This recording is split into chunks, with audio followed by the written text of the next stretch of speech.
辍学照顾江怡的第10年，他终于病了，吃了，快死了。我喜滋滋要准备遗嘱时，收到了他快20年没联系的女儿的短信。他女儿说他会亲自回来处理他妈的丧事，叫我等着结工资，他会给我一个大红包。收到短信的下午，我去菜市场买了把最锋利的剔骨刀。我在厨房剔完了3个棒骨的肉，也没想出来是谁通知的他女儿。江怡从不吃亏，对钱看得很重。他之前不糊涂时，我买的菜做好了，哪怕是土豆丝，他都会一根一根拼凑，确认我没有偷工减料。每样菜用多少油，一盆水洗菜、洗碗、洗厕所的顺序和分量都有规定。年轻时为了30块钱，将来借钱看病的姐姐打出门。江怡他妈过世时，因为做菜从他这拿了1瓶油，他直接和弟弟在花圈下面打了一架，烧了一半的火盆盖在他俩手上，他撩了一手泡，却死不松手。最后他弟说他就是个要钱不要命的死扑街烂温桑，再没这个姐姐，他和亲戚都绝交了。退休时候为了当年的绩效分配和单位也闹翻了。他病了5年，也没有一个人上门来关心。会是谁这么讨人嫌，现在来发短信帮他最后一次？我一刀剁在菜板上，还是没想出来。炖好的肉放在盘子里，蘸料加了点辣椒面，卷一点捡来的青叶菜，实在美味。江怡在一旁看着我流口水。人老了，痴呆了，什么也不懂，臭烘烘的气息传来，他又拉裤子里了。我将那顿的汤给他装进油腻的奶瓶，扔到他怀里。他还知道拿起来，刚拿起来就直接啪地砸我头上，里面的热汤浇了我半个头，我气得又想扇他。他只嘻嘻笑，到底还是忍了。马上他女儿就要回来，不能看出端倪。去洗头的时候我没关门，人越老越像小孩，只要看不到人就嗷嗷叫，将屎尿呼得满屋子都是。洗头眼睛进了泡沫，我疼得龇牙，水一歪冲到了镜子上，镜子上的雾气消散，然后一眼看到了江怡的脸。她死死盯着我，但是没笑。我只觉得后背一顺起了寒气，转头看她，她又嘿嘿傻笑起来。我忽然觉得有没有一种可能，这短信是她发的？可是她怎么会？又怎么敢？江怡很抠门，唯一要花钱的就是女儿。她女儿小时候更惨，她抠门，从来没有给女儿买过一次零食。班级活动要交2块钱，她跑去学校骂老师，想钱想疯了，然后得意说谁都不敢再乱骗她的钱。有次她女儿最好的朋友过生日，邀请一起出去玩，他们要坐车，还打算看电影。同学都到了楼下，她不给钱，她女儿差点就要跪下了。后来她给了2块钱硬币，不直接给，而是从2楼窗户扔下去，让她女儿在她同学面前去捡，说是这样可以教育孩子尊重钱，知道每块钱来之不易。我看到她女儿的日记本，那2块钱只够从这里到城北的车钱。到了电影院，她没钱看不了，也吃不了东西。旁边有个很胖的老男人，说给她摸一下就让她进去，她同意了。那场电影看的是个很火的魔法学校，那时候她就下定决心要出国。后来她熬了很久，然后借着给江怡换磁卡开了证明，然后卷了她一笔钱出国，再也没有回来。江怡清醒的时候天天骂她白眼狼，在外面烂一身。江怡不清醒的时候也骂。这样的关系就算回来帮谁还不一定呢。我心里微微一动，检查了我的手机和江怡那个老年机，没有发现端倪。我收拾了一个房间，然后仔细给江怡洗了个澡。第6天的大半夜，江怡的女儿姚玲终于回来了。她妆很浓，眉毛像2个90度的书名号，衣服特别紧身，显得上半身格外挺拔，说话中文都不利索，和姚玲小时候仅剩的一张照片一点都不像。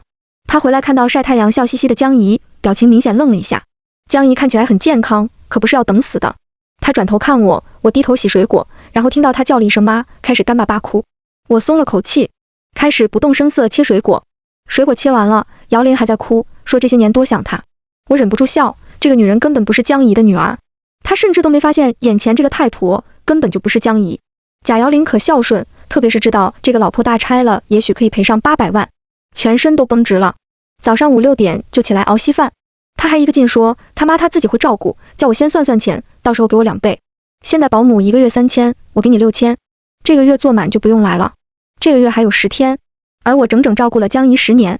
10年前我只有10岁，江怡年纪大了，说自己家里有钱，房子大，空，辗转托人找没人要的乖巧的女孩子，要双眼皮的，嘴巴甜的，听话的，会持家眼里有活的，照着她女儿的要求找。我跟着她回到城里后，她起初也真的是将我当女儿养，但越养她越讨厌我。我要是听话，她就觉得我是骗人的，早晚要像她女儿一样骗了她跑掉，是个白眼狼。我要是不听话，更是白眼狼。她有时候让我叫她妈，叫习惯了。有次在外面，她和别人讲价，我拎着2大包廉价的收摊菜等，手腕都勒红了。那临时摊位的水果摊主不乐意她磨，说她要买不起不要买。我低声叫了一声妈，她直接当面给了我一巴掌。你算个什么东西，又土又柴又穷，也配叫我妈？他让我在菜市场路口跪着，说是不是想要我的钱？天天妈妈的，我生你了，我的女儿在英国留学，花了137万，你算个什么东西？来来往往的人看着，江姨很大声又说了100万。说完只得意看着那摊主，那摊主震惊，眼神复杂看着我们，最后说那些半坏的水果都1块钱给我们。江姨昂着头过去拿，我不是买不起，别狗眼看人低。摊主说让孩子起来吧，这么多人呢。江姨说人多咋了，人多才锻炼，小小年纪学的虚荣，以后要走歪道的嘞。我在他这里熬了10年，他说资助我，我考上高中，他叫我别读了，以后他死了，他的所有东西都是我的。他给我算账，一个大学生挣多少，熬一辈子都不一定一套房子。他呢，这里就是现成的。我是为了房子忍到现在的，我想要个房子，我必须有个房子。我忘不了那个摊主的眼神。现在谁来和我抢，我就要咬谁。我拿出了剔骨刀，我给你做顿好吃的，试试我手艺再说。我取出薄膜，在厨房地上铺，薄膜里散落的活性炭掉了一地，扫起来还可以2次用。整理时下意识看水表，多走了3个字，平时我们1个月才用这么多水。我尽力不去看那个数字，终究还是忍不住开口。以后你煮饭的时候不用淘米那么多次，用了的淘米水可以倒在旁边这个水桶里，那个洗头特别好，也就不用洗头洗那么多次了。贾瑶玲靠在门边，似笑非笑，你被我妈调教的真好，这么节约，屋子里这么臭也舍不得用水。行了，做了几年保姆，真把自己当主人了。你们国内不流行小费，但等你走时，我打算给你200块，算补偿你吧。江姨说了，我不用走，我要给她养老的。养老？你算什么东西？她看着我，一个外面捡回来的女佣，还想要我妈的房子。我的位置很好，只需要刀一勾，她脚上的筋脉都会断。但还没到最后一步，我想她自己知难而退。那你呢？你真的是她女儿？姚玲不吃肉，不吃荤，可你昨晚吃了2碗红烧肉。常年在国外，口味变了不行吗？有的口味会变，有的刻到骨子里的变不了。知道姚玲为什么不吃肉吗？她小时候嘴馋，老想吃肉，正是长身体的时候。有次路过邻居门口，人家招呼她进去，吃了2块红烧肉。江姨知道后，直接去了菜市场，买了2斤最肥的猪肉，回来用白水煮上，上面撒上糖，让姚玲一个个吃。白生生，带着半生的猪油，吃一口，奶白的脂肪填满口腔，那种带着腥味的恶心，无法言喻。姚玲吃了2个就吐了，但江姨生生逼着她继续吃。邻居在门口看了又看，江姨很高兴，故意打开门，一遍遍说：“妈，是不是平日亏着你了？你想吃就说，这不是给你买了吗？买了怎么又不吃？”姚玲嘴巴鼓鼓，哭着说：“妈，我不想吃了，我再不吃了。”后来姚玲再也不吃荤了，特别是红烧肉。贾瑶玲听完，挑了挑眉：“所以你也吃过？什么味道啊？好吃吗？”我握紧了刀柄。贾瑶玲看着我笑：“这种人你还照顾他干什么？为了房子吗？你大概不知道，他写过遗嘱，遗嘱的房子都是要给他女儿的，可没有你一份。”他说着，从包里取出一张打印的图片，上面歪歪扭扭，正是江姨的字迹，开头就写的：“姚玲，我的女儿。”落款都对上了。信上写了很多软话，声声句句都是要姚玲回来，他准备将自己的房子和遗产都给她。呼吸好像一下屏住了，有一股血从心口涌到了脑门。贾瑶玲仔细看着我，这么生气都没有看外面的江姨，看来我猜的没错，外面那个不是你的江姨吧？我猛然抬头，她脸上的笑更深。你跟了他10年，但你没有领养手续，你没有继承资格，而且现在还有这么一个遗嘱，不如我们合作，房子1人1半，怎么样？他低头看那薄膜，这个没用，杀人的地方就算洗100次，只要加一点卢米诺试剂就能查出来。他做了一个动作，灯一关，满屋的星河灿烂。哇哦！我微微一僵。他缓缓蹲下，叫小安是吧？跟我合作吧，遗产很麻烦，我们找到江姨，拿到授权，直接卖了房子，到时候1人1半。说好的小费我还是给你，怎么样？浓烈的妆容下，他有一双琥珀色的眼睛，贪婪、狡黠又志在必得。你到底是谁？女人自称叫姚丽丽，其实我不是她女儿，我是她外孙女。不过就算是外孙女，可以代位继承，也是有继承权的，只是用我妈身份来办事会简单些。为什么要冒充？我那是不想你江姨伤心嘛，毕竟看起来她很想她女儿啊。不过现在看起来也不重要了，她反正傻了。那江姨的女儿呢？死了，死了。说来很蠢，为了30美金被杀了，人家抢劫的都说了给了就走，她死活不松手，最后被杀了。她蹲在地上，手里转动那把剔骨刀，似笑非笑。我妈这个人对钱看得很重。哎，不信啊，我给你讲个事。以前我妈小时候读书，1个月我老就给她2块，那时候要有100块，可以让全班都跟着你赚。我妈做梦都想要有个100块。有次他们班一个女混混跟他说，要是让他扇一巴掌就给1块钱。我妈那时候为了买一双不开口的白色运动鞋，硬生生挨了100个嘴巴子。拿回去的时候不敢穿，说是自己在外面捡到的，结果被我姥姥拿去卖了25块钱，1块钱都没给他。那100个嘴巴子白挨了，运动会还是没运动鞋，被老师叫出队伍，一个人在场边站了1天。所以你想想后来他知道其实我老存款有100万是什么心情吗？我抿了抿唇，姚丽丽转着眼睛，我只是来帮他拿回他应得的一切。现在我的都告诉你了，告诉我外面那个老女人是谁？我盯着不知道什么时候被他拿到手上的刀，她是我请来的菜市场边摆零摊的一个大姐。小时候她经常照顾我，有坏掉的水果都切好了给我。姚丽丽，那你小时候可真够不容易的，连个好水果都吃不上，至少没饿死。江姨收养了我，给了我住的地方。你的标准和要求真低，我现在都后悔刚那么痛快答应给你一半了。好了，开玩笑的，先让那个大姐回去吧，带我去见见我真妈。吃了饭再去吧，见了她会吃不下去饭。我提议。姚丽丽挑了挑眉，一边走一边点头同意，大声叫大姐给我做点红烧肉，昨天的味道挺好。那是什么肉？特有嚼劲。我还以为是我妈给我做的，原来是大姐做的，麻烦你再来1份。哦，不，2份。既然说开了，她也放松下来，在屋子里转悠。这么破的房子怎么住得下去？连个洗衣机电视都没有。她环顾四周，怎么这么多纸壳？就你们2个人，还弄4个房间，还都收拾了呀？抽屉这么干净，你也真是不会偷懒，难怪这么瘦。我低头，江姨说不能浪费，有2个房间租出去给那个大姐了。江姨说不能浪费，就真的不能。家里的菜永远不能倒，一次次热。有一次她弄了一个豆腐乳出来，太咸了，一直没吃完，夏天放太久，里面长虫了，我恶心吃不下，她叫我闭上眼睛吃。厨房传出热油和菜的翻炒声，我又有点恶心了。姚丽丽找了餐桌最好的位置坐下，懒洋洋自带几分说不出的风情。等找到她，拿到授权，房子卖了，一起去吃顿好吃的吧。想吃什么？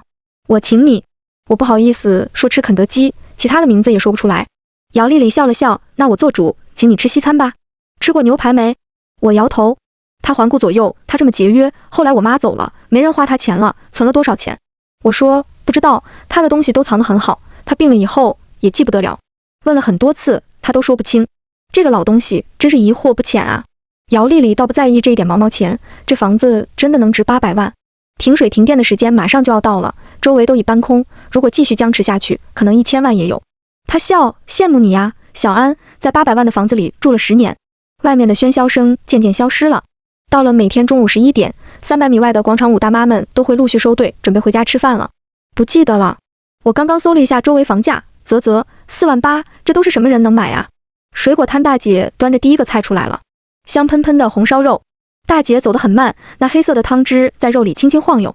姚丽丽靠在椅子上，抬着下巴问大姐：“大姐，你1个月多少工资啊？”大姐说3000。那你太低了，这你1年工资也买不了1平，一辈子也买不起这房子。她啧了一声。大姐说：“买不起，买不起，这拆了骨头卖也买不起哦。买不起就租呗，租的也贵了。”大姐满脸皱纹，笑着看了我一眼，也是小安好心，给我们的租金便宜，不然这挣的钱都补贴进去了，哪能还攒钱？这房价跟玉米杆子一样涨，一会儿子长大可怎么办？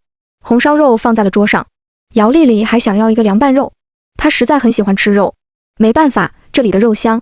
小时候我妈带着我到处搬家，买的最多的就是超市的大白肉，他们的猪不腌，臭得要死，那个味道就像这屋子里的。她啧了一声，那时候我妈最大的心愿就是存钱，她想回家。机票太贵了，后来又有了我，更买不起机票了。你爸呢？我问。不知道。姚丽丽无所谓说，她脸上还在笑，伸手夹肉的时候，一串一串的纹身从袖子里露出来，不是不知道她去哪了，是不知道她是谁。我妈有回学校出来晚了点，在学校旁边被强奸了，有了我。那地方不能堕胎，只好把我生下来。她吃得满嘴是油，那晚我妈拼命挣扎喊，那些路过的人只给她吹口哨，还以为是什么新玩法。后来她挣扎爬起来，哭着给我老打电话。你猜我老说什么？我看着她的筷子，说她活该，叫她还钱。姚丽丽哈哈笑起来，你还真神了，是叫她还钱，骂她与其在国外卖，不如回来国内卖，还有熟人。这些都是我妈日记本里写的，她每次熬不下去了，就会拿出来看一次。后来她没了，我没事也拿出来看，真尼玛精彩。我妈后来没读书，也找不到正经工作，我都不知道他怎么把我生出来带大的，又怕救济处带走我搞掉抚养权，我们就像下水道的老鼠到处走。我妈总说我们有个很大的房子，房子里有很多房间，等钱够了，回来了我可以选个自己的住，谁也不会来赶我。可是他不是带了100万走吗？我老能有100万，他总共存款都不到10万，还是我姥爷的抚恤金。我妈走的时候拿了一半，那时他爸留给他的。这个房子是我妈的，就是我的，我要这个房子，我必须拿到这个房子。他说完，狠狠咬了一口，汁水四溅，洒了我一脸。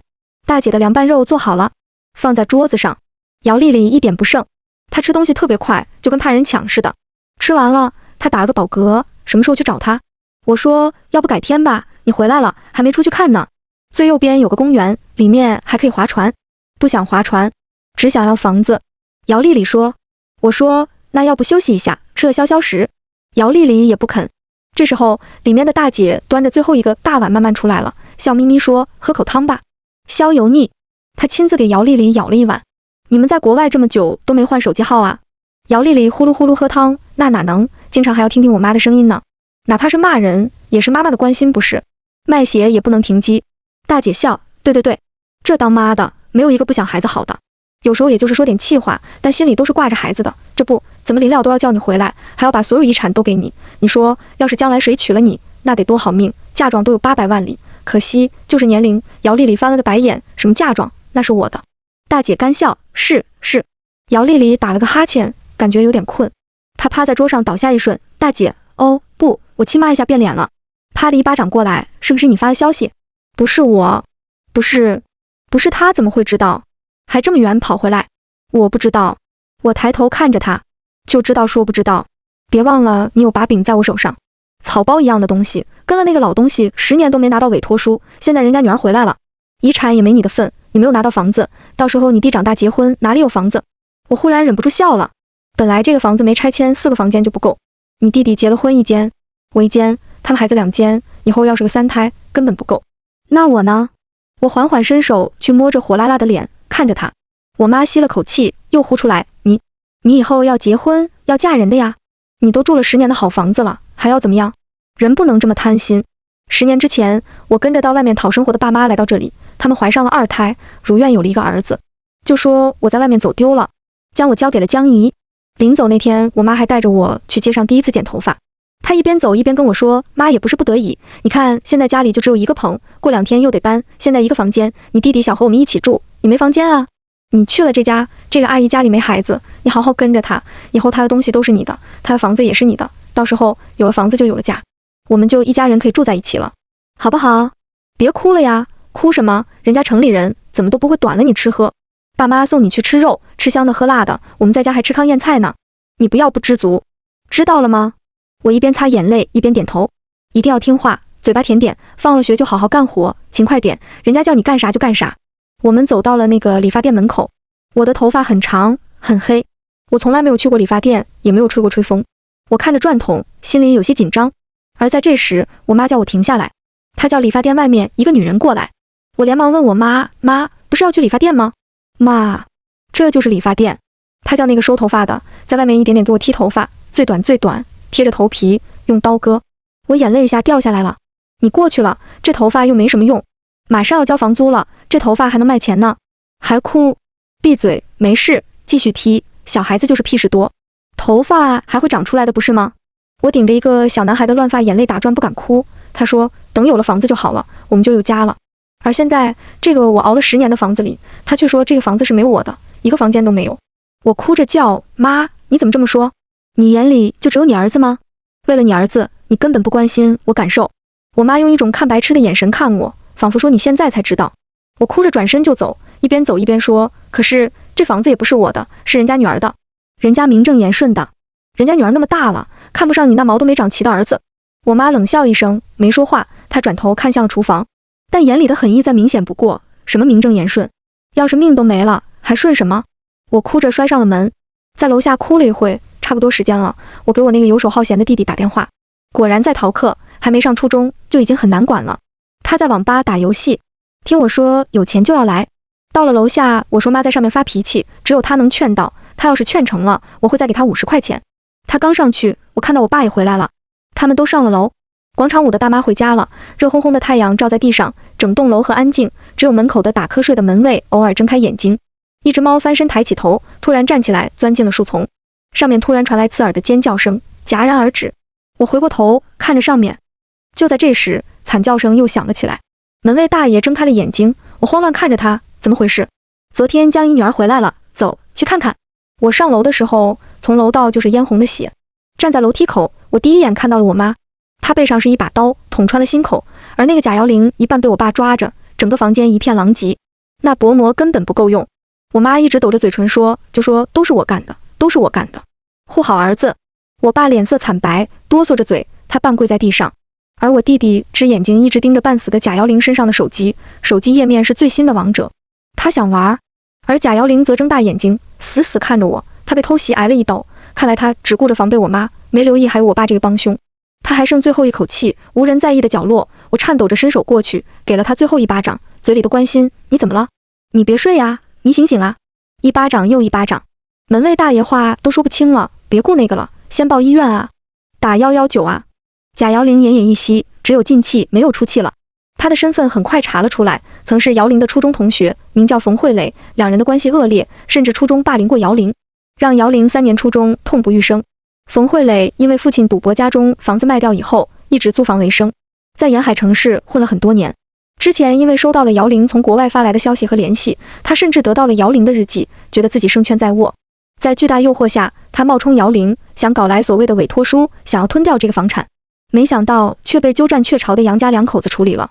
杨妈本来给冯慧磊下了药，想要自己独自一人解决的，结果哪里知道那药力不够，过期了。冯慧磊中途疼得醒来，直接反杀。然后杨家儿子叫来了他爸，夫妻俩直接当着儿子的面杀掉了冯慧磊。中途杨家儿子还递过刀，也是共犯，一个都没跑掉。我爸整个人都傻住了，啥？不是江明贵的女儿？她不是江明贵的女儿？那房子杀错了啊，杀错了。我妈可嗨嗨，我的房子，我的房子。我弟只追着问，能不能把我爸妈的手机给我保管，他们关进去不能玩手机吧。我站在那里，阳光照在我脸上，滚烫又冰冷，眼前一切如此荒诞。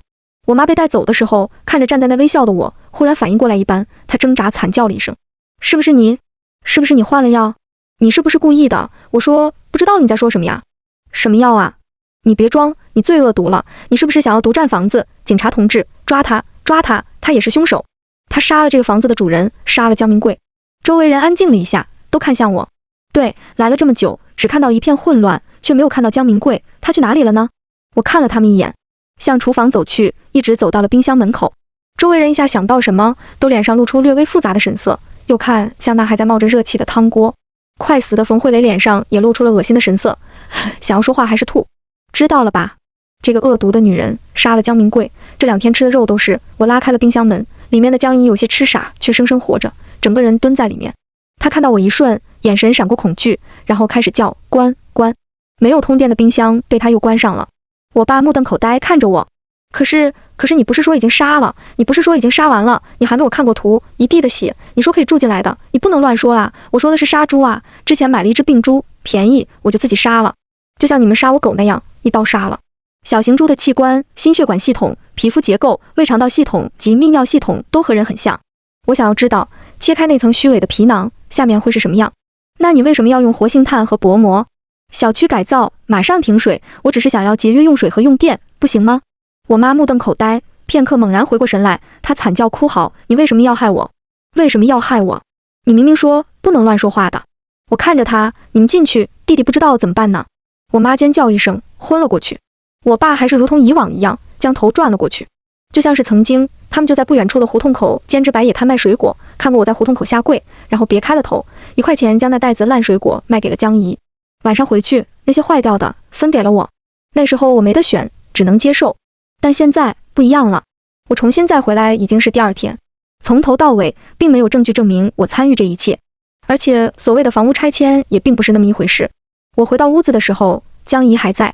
他看起来更吃傻了，但今天吃了药，他是清醒的，只是看到我端着碗过来，他仍试图装傻。在我给他喂第2个烂香蕉加红枣泥的时候，他终于叫出来了：我不吃。怎么能挑食呢？你不是说过不能浪费吗？闭上眼睛，一口就吃了。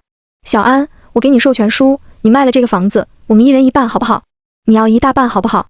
不好。姐姐说了，要我好好照顾你。我看着他，而且不是你说的，要装病把姐姐骗回来吗？等骗回来，好好收拾她。现在姐姐还没回来呢，并不能好。江怡身体微颤，手脚因为捆在椅子上动弹不得。你当初给我看邮件，说他想我，说可以骗他回来孝顺我，都是骗我的。怎么能说是骗呢？姐姐是很想你，不过是想你去死。我看着他，而且你想把他骗回来，不也是想要他死吗？你算什么东西，也配他孝顺？你以为生了他出来，他就是你的奴隶，你的东西？不，他是个人，一个活生生的人。我看着他那张皱巴巴的脸，江怡呀，这世上可没有后悔药，这是姐姐要我这么做的。你骗人，骗人！要是玲玲在，她一定不会这么对我。她那么孝顺，她那么乖。是啊，要是姐姐在，她肯定不会像我一次买一只猪在家里，然后让你慢慢吃完，一点不能浪费。她肯定要买一只牛。一会我给你煮汤好不好？江怡崩溃，到底要怎么样，你才能饶了我？江怡，你说什么呢？我这是照顾你，给你养老送终呢。我不要你，我要我的女儿，我要玲玲。我的玲玲，她最好了，她那么孝顺，那么贴心，不管我怎么乱发脾气，她都不会生我的气，更不会记仇。她眼泪跟着掉了下来。她念了那么久，恨了那么久的女儿，原来是那么好，原来她都知道，终于从她嘴里叫了出来。可是我的姐姐已经没了。我打开了手机，在邮箱里面还静静躺着很多封邮件。一直不久前，一切戛然而止。这些邮件是真正的姚玲发给我的。第一封是我给她的，那时候我还没辍学，学校里第一次上微机课，老师教我们上网，让我们建邮箱，可以相互发邮件，我没有别人可以发。我记得她的企鹅号，然后发了第一封邮件。我叫她姐姐，我说我是她新妹妹，问她怎么才能让她妈妈高兴。第二节课，她问我叫什么名字，我们就这么联系上了。她真是我见过最温柔的姐姐，她成了我的姐姐。每一次我慢吞吞发出去的邮件，她的回复总是很长很长。她每次开头都会说小安啊，那语调好像拉长了，带着温柔的期待。小安啊，最近有没有好好吃饭？过期的东西吃了难受，可以先假装吃，出去再吐出来。三中最边上的食堂阿姨人很好，会偷偷加肉菜。小安啊，楼下的小花园最边上，我放了一个小罐子，里面有硬币，不多，你挖出来用吧。小安啊，我看到了天鹅，它们成群结队往天上飞，要是没长大的小天鹅，天鹅爸妈就会留下来陪着它们一起过冬。小安啊，那只天鹅被冻住了，它把孩子护在背上，一起死了。我下去想要挖开冰，摔了一跤，明明是腿肿了，怎么打字也慢了。我现在记忆力越来越差了，只记得小时候的事情。我总是想到我的初中同学，他带着人让我跪在地上，我去找我妈，我妈说为什么不欺负别人，就欺负你。后来反正也要打，我不还手了，不跑了，跪下说打一个嘴巴1块钱。现在想来，还是这个钱好挣，是不是吓到你了？小安啊，我想回家。小安啊，我想回来。姐姐的爱微凉而又细碎，却是我那10年几乎撑着我过完黑暗的唯一温暖。其实她在外面过得很不好，因为身体很差，无法适应学习强度，每次都要靠扇自己嘴巴子来让自己安静下来，就像当初那个女混混给她的100个巴掌。最后加上巨大的经济压力，最终还是退学了。她想要回家，但是江怡要她先还钱。她没有住处，四处为家，在中餐馆做最累的活，一点点攒钱。她说她要还上那些他妈曾经给她说的那个数字，然后堂堂正正回来。她上一个生日那晚，她从一个男人身边穿好衣服，给他妈打电话。那晚江怡冷笑说不够，远远不够，哪里这么快还清？生你养你这些年，这几万块钱利息不是钱吗？加上利息还不够，除非他给完利息，否则这辈子都不要想知道他爸埋在哪里。第二天他第一次给我打电话，下午3点，按照之前说的，江怡这个时间一般会去外面理疗，但那天他偏偏没有，电话在客厅响。江怡接起来电话，他说他生了病，不是身体，是心，他的心装满了东西，沉甸甸将他往水里拽，他没有钱找医生，他说他想回家。江怡说那你就去死啊。过了很久，他说小安啊，我真想他和我一起去死，我想他们和我一起死，我是不是很坏？那之后我再也没有收到过他的邮件。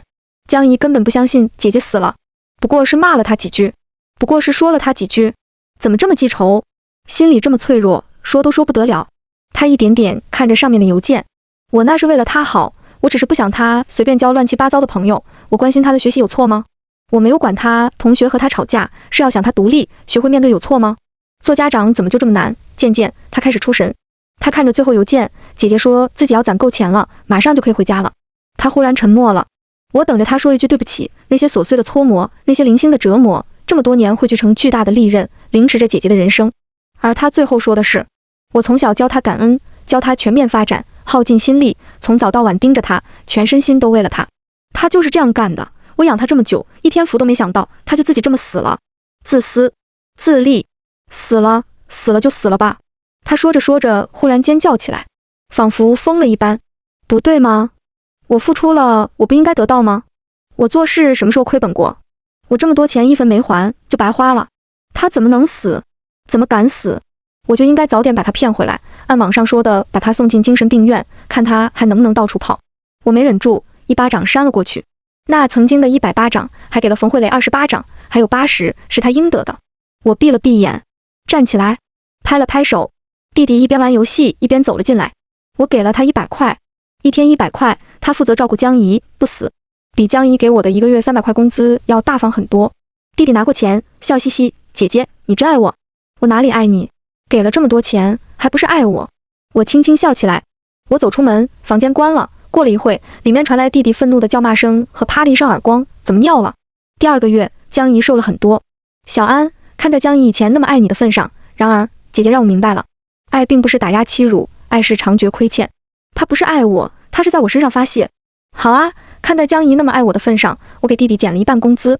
江怡开始说软话，拿出房子诱惑。你不是想要房子吗？我可以给你的呀，你好好照顾我，以后这个房子我一定立遗嘱给你。你知道的，我给玲玲说给她，只是想把她骗回来，那份不作孝的。我像是看白痴一样看她。你不要？不可能，你怎么能不要？你肯定想要。我看着她，在她绝望的呼唤中走出了门，就像是曾经很久以前，她在女儿绝望的求助中走出了学校。大人了，要学会自己面对生活，要学会长大。我出门了，路上碰到菜市场的摊主，外面的人一直夸奖说这个孩子真好啊，逮笋出好竹。一家人都进去了，就剩下他要照顾老的，还要管小的。他们说多辛苦啊，送养老院吧。我笑着点头，养老院的确在看，但还没有看到最适合江怡的。这个世界，人们只愿意看到自己愿意看到的。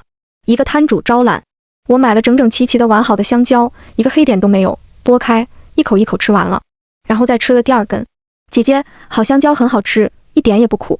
手机提醒，刚刚报了自考的课，要开始上课了。我转头向街口走去。